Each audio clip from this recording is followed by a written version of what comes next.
Okay, so bit of a video. Just got lithium batteries for this, and it cost my mom 17 fucking dollars for batteries for this son of a bitch.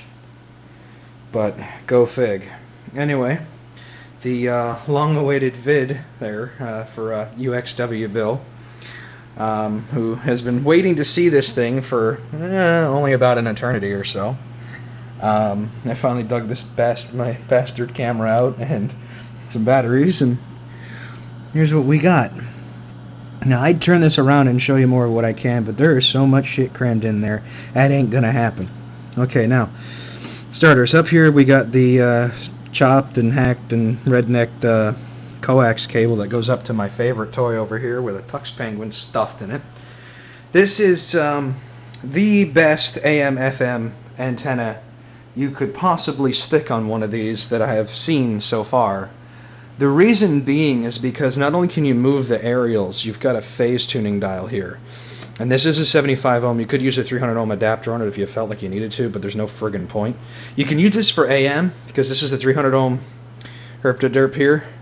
But the problem is you'd need a signal separator so you could actually get it. You could technically use a splitter, I suppose, but I wouldn't bother. I don't see the need for it. Anyway, as you can see, every bulb in this is good except the meter light.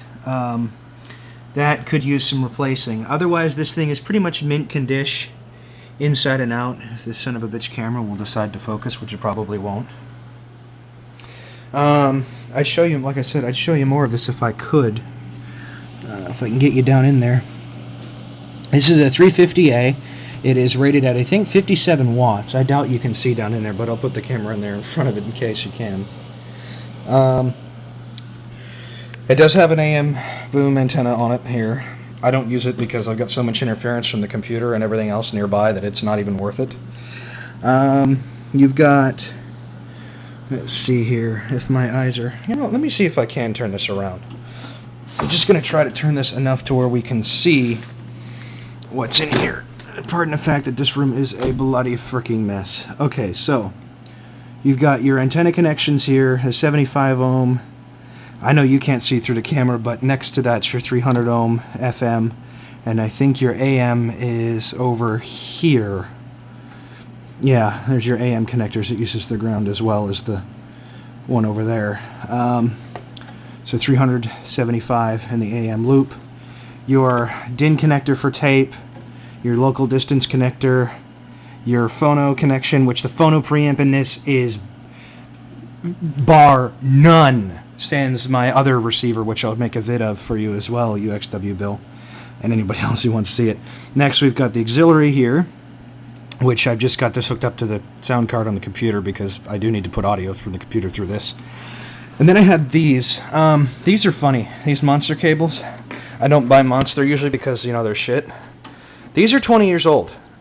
These were bought brand new in a Radio Shack in Pomeroy, Washington for about $7 or so on 75% off clearance of half off. So, yeah, I lucked out pretty good with these.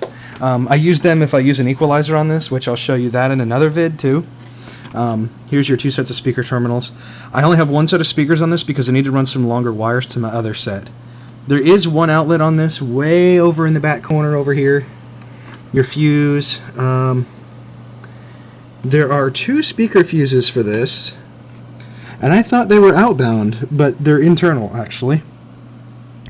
And then it has a thin little power cord because it doesn't need to be very thick. I still has the original head on it even. It's funny. I have the original owner's and service manual for this receiver too that came with it when it was sold, and the quick connect card and all that. You've got, you stupid camera, I hate you so. There we go. Now it'll focus a little more. Hope my hand just didn't go over the mic. I don't make enough vids, so this is probably coming out a little shitty, but that's okay. It's a long-awaited vid anyway. Alright, now again, the camera just refuses to focus for me, so I'm gonna have to read this off to you as best as I possibly can, which won't be the greatest. Okay, so you've got your phono, then FM, then AM, and then your auxiliary.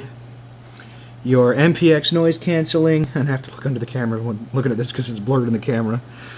So MPX noise canceling, your tape monitor switch, your mono stereo switch, which this is global. This doesn't just work for the FM tuner. And then your loudness switch, which I never use. What else do we have on here? I'm going to move this around. And the receiver underneath this is a Kenwood KR4400 that I got at a flea market. That's, you know, it's not a hunk of shit, but it's not far from one. Okay, so you've got balance, volume, treble, and bass knobs, which these need some deoxit. Other than that, it's fine. Switches aren't even noisy. Here's your speaker A, B switch. It's A or A plus B. This is really funny, actually. This receiver has no way to switch off the speaker outputs, so it actually has switching circuitry in the headphone jack like new receivers do that shuts off the speakers when you plug in a connection to there. Whether it's, you know, got a load on it or not, as soon as one comes in there, it cuts out the speaker outputs. And then here's your power switch. Meter bulb's a bayonet type. I think it's either a 6 or an 8 volt 250 or 150 milliamp, I can't remember. The FM stereo light works, and even my dial needle light works. It's amazing, actually, how good a shape this is really in. Maybe I'll make another segment of this and show you the stuff I've got.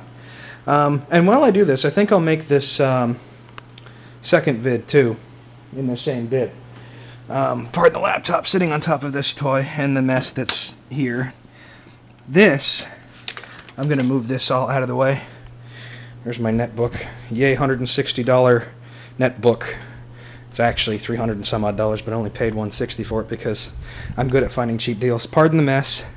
This is what happens when you do more than too much IT work in the same place over and over and over again. But such is the life of us, right? Now, I'm going to sit this camera down right here, just so I can move this and get this in the picture. Yeah, cam. Okay. This is my AU-D33 receiver. This puppy, this thing has got to sound so beautiful. It just is one of the best sounding receivers I've listened to.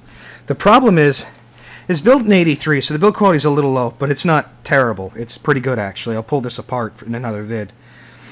So, you've got a nice aluminum face, and I'll give you all the juicy details of it later when I do another vid.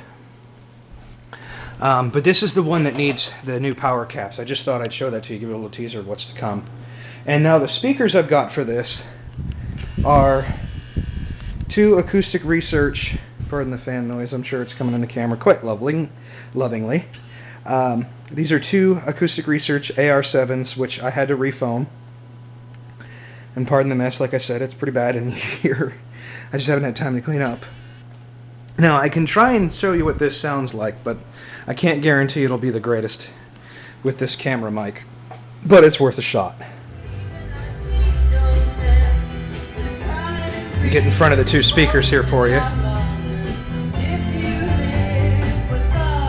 Surprisingly, a lot of bass out of a couple of small speakers. And no, I swear that the two larger speakers in the back, they are not connected.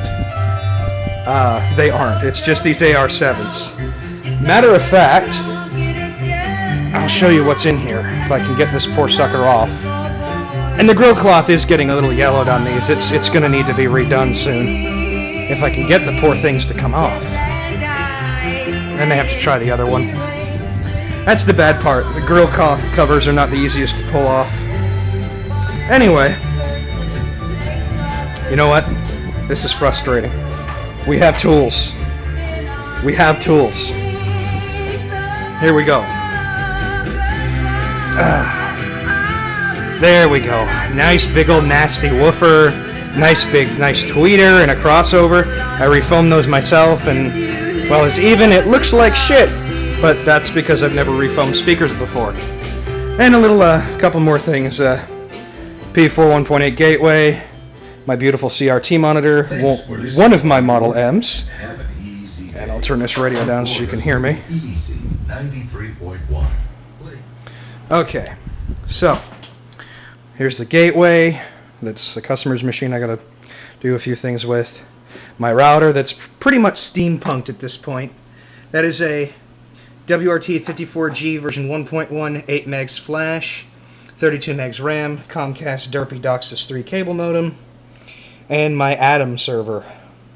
This is a Foxconn board. That's all I could get for this, though. It's a D510, 3 gigs of RAM, 80 gig boot drive, 1 terabyte storage drive. It runs, are you ready for this? Myth TV in high definition, NFS and Samba file sharing. I will do FTP as well soon. It runs 2 Minecraft servers, although the Notch's code is derped, and so is Hey Zero's, but oh well. It also runs Urban Terror, Counter-Strike Source, and Call of Duty 4 servers, and it'll probably have a few more on it soon. It also has a copy of Webman and, of course, SSH. Here's the printer that's connected to it, and my HD cable box with way too much shit sitting on it. My borrowed computer monitor, and my little APC power distribution shite. And this is my other net-top box that runs, it's an N330. This runs Windows Server 03 and runs MU Online for anybody who plays it. And I shall end the video with my lovely 20-inch Apple Cinema display. That's a TFT model, not the new stuff. And my Technics tape deck that needs... I had it serviced, but I don't know if the heads are quite as good a shape as they should be. And another Model M, and I have a third one lurking, I think, next to the gateway somewhere. And my main tower, which I think I've got vids up on so far. So, I hope you enjoyed the whole massive video. I just thought I'd just schlomp the whole thing up there and see what you think. I know it's been enough time, so I just figured I'd throw it all together for you, and hope you enjoy it. Please just subscribe and comment below. Later.